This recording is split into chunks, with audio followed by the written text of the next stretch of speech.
With the Delhi police all set to question Shashi Tharoor again on the death of his wife Sunanda, more and more conflicting versions have emerged from witnesses and friends about what really happened in the weeks and days leading up to her death a year ago. Now a close friend of Sunanda's is breaking his silence. Mr. Tej Saraf has known Sunanda for many years. She and Shashi Tharoor were staying with him at his Goa home just a couple of weeks before she died.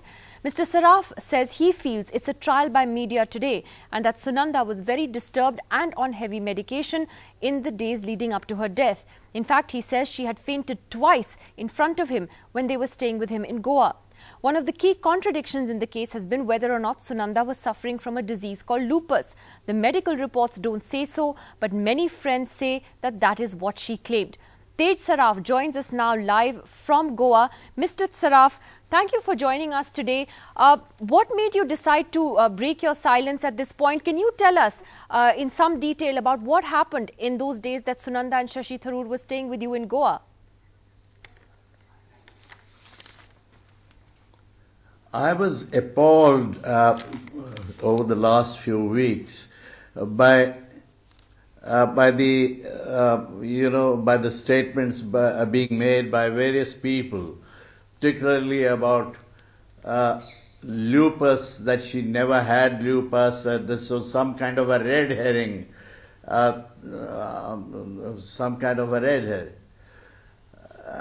and I therefore decided to break my silence and to tell you exactly what happened during her stay with us.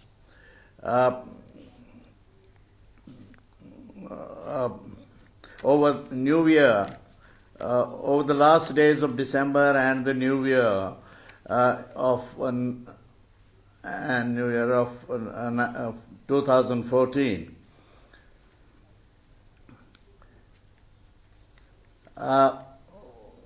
She had told me and everyone who knew her that she had lupus.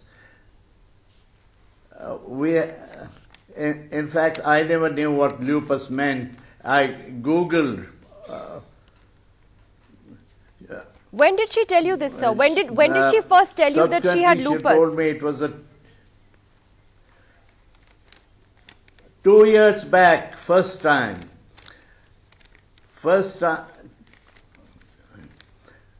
And then my son offered to introduce her to Dr. William Hasseltine, who is a world authority on lupus. But she never showed any interest or follow-up. Why do you think that that was the case? Because as you said, she claimed that she had lupus, but she wasn't interested in speaking to the doctor about it. That's what you're saying? Why do you think that was the case? I really don't know, but we know this, that she was all the time talking about lupus, and when we offered she did not show any interest. What happened at your house in Goa, sir? Because she and Shashi Tharoor stayed with you just literally 2 weeks or 2.5 weeks before she died. So what happened at your house? Yes. Well, she came here on the 28th, which is my wife's birthday, and my son has annually a party on his mother's birthday. She came and attended that, and she stayed with us till the 3rd of January. Shashi joined us on the 31st morning and left on first evening.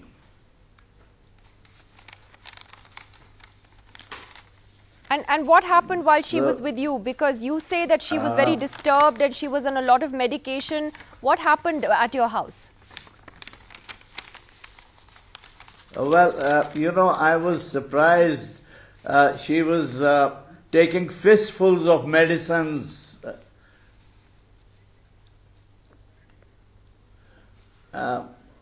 And I told her also that, look, what are these medicines for?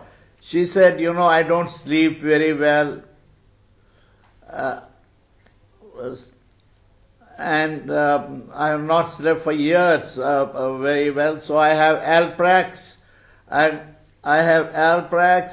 and various painkillers. And we did tell her that, look, this was very dangerous. And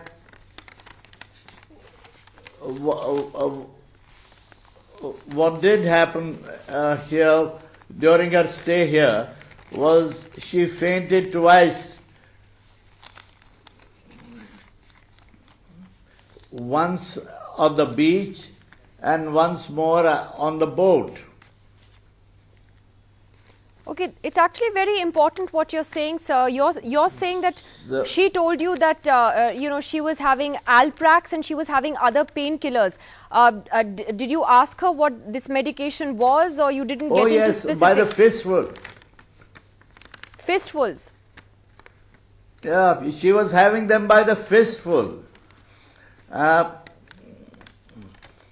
what happened when she fainted? Third thing I noted.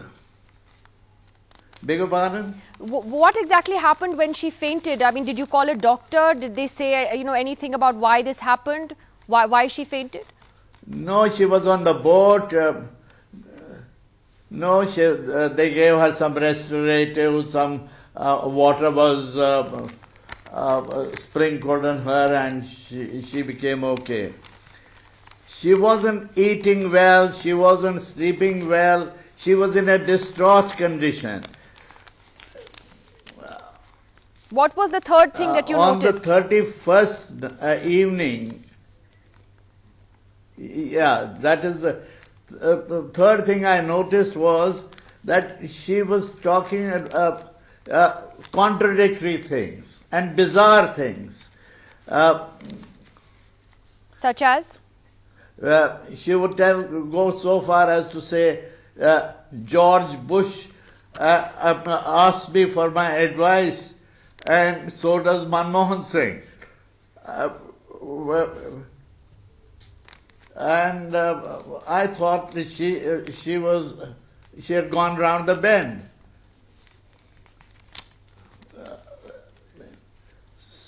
But so, did you ever ask Shashi Tharoor? This was not the only one. But did you ask Shashi Tharoor what was going on? We didn't ask him, but what? No, we never did. No, it would have looked very funny asking the husband, telling him that we found her behavior bizarre. She was. Since when did you find her behavior bizarre? One moment she was very happy, and throughout this stay, she would be very happy, and then from the 31st she was very distraught.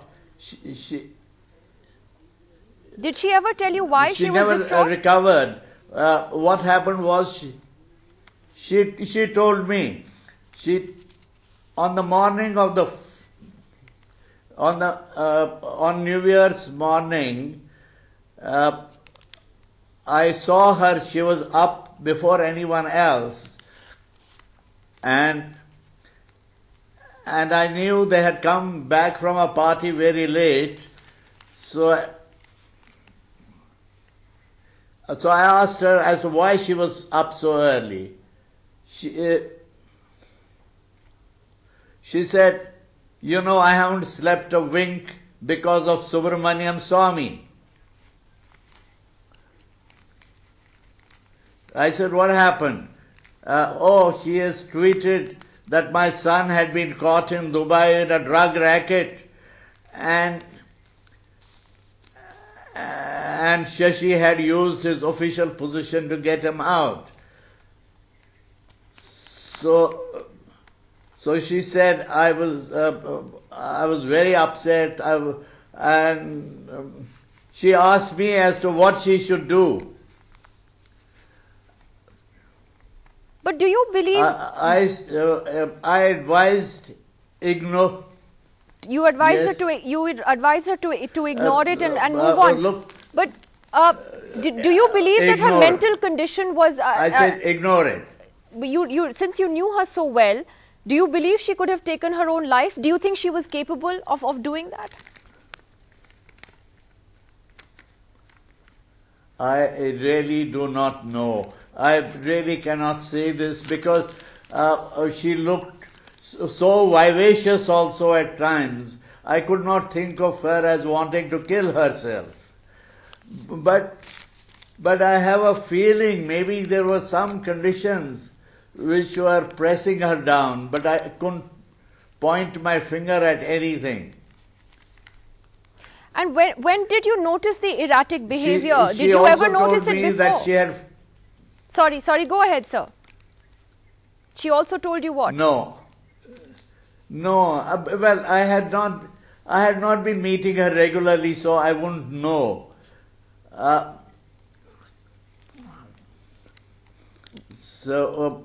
It was after years I had met her when she came to stay with us, but when initially she was very happy-go-lucky and all that, but towards the last days, in fact, when Shashi came, they were like a lovey-dovey couple. They spent long time together, sitting in the sun and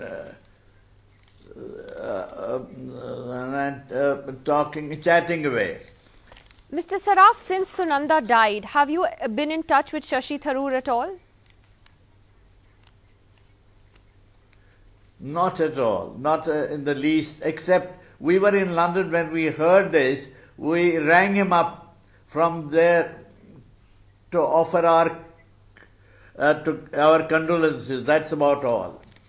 So what, I mean, when you decided to speak out about this now, it wasn't at his request or any of his friends. This is something you decided to do yourself. Not at all. I have not been in touch with him. I never was his friend. But the friendship was with my son, and therefore, though when he came here, we discussed books and other things. Mr. Saraf, why don't you go to the police then with what you know? You're speaking to us, you're speaking to the media. Are you going to go to the police as well and offer your statement? If they want to ask me, I'm going to tell them exactly the same thing. I do not know beyond this anything. But why don't you go and give the statement to the police yourself, sir? It's an important statement that you're making. You see, right now I'm in Goa. If they ask me, they're welcome to come and take this statement from me. And finally, sir, in terms of the medication that Sunanda was on, apart from Alprax, she didn't name any particular medication to you. She didn't give you any names of any other particular medication. No. It was just a lot of medicine, you said, painkillers. Yeah, as I told you, I saw her many times taking fistfuls at all manner of times. And so I asked her, she said, oh, the painkillers. And I asked her one day as to why she was taking Alprax in the morning. All right, well, She said, oh, it calms my nerves. Well, Mr. Saraf, your statement is certainly significant, especially since it does come literally what happened to her in the couple of weeks before she died. I do hope you decide to go to the police on your own, or maybe they take note of this and come and talk to you. Thank you very much for sharing your account, Mr. Saraf. Thank you.